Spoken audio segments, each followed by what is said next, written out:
In this video, you're going to learn the difference between casual copy and institutional copy. Now, when I say institutional copy, I'm referring to the academic copy, which is kind of how you were taught in school, and it's also how a lot of businesses write. And it's making things more complex than they have to be. And in a way, it's kind of trying to impress others to make you look smarter. And it's just something that we've been picked up and kind of taught to write that way, but it really actually goes against us. And I really think it all comes back to how you learned to write in school. So if you look at how we were incentivized, and it doesn't matter how long ago you went to school, but when you were in school, you learned to make a certain page count or a word count.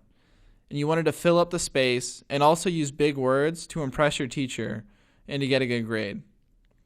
And the thing is, if you learn that way, no matter how long ago, if you don't learn any differently, you're going to write like that your entire life. And this causes us to make things more complicated than they need to be. But when you're writing copy, you really want to write in a casual way. And in this sense, you should write like you talk. And if you remember from our earlier persona video, your writing is a conversation with a single reader. And that's why when you write your copy, you should use the simplest language possible to get your point across.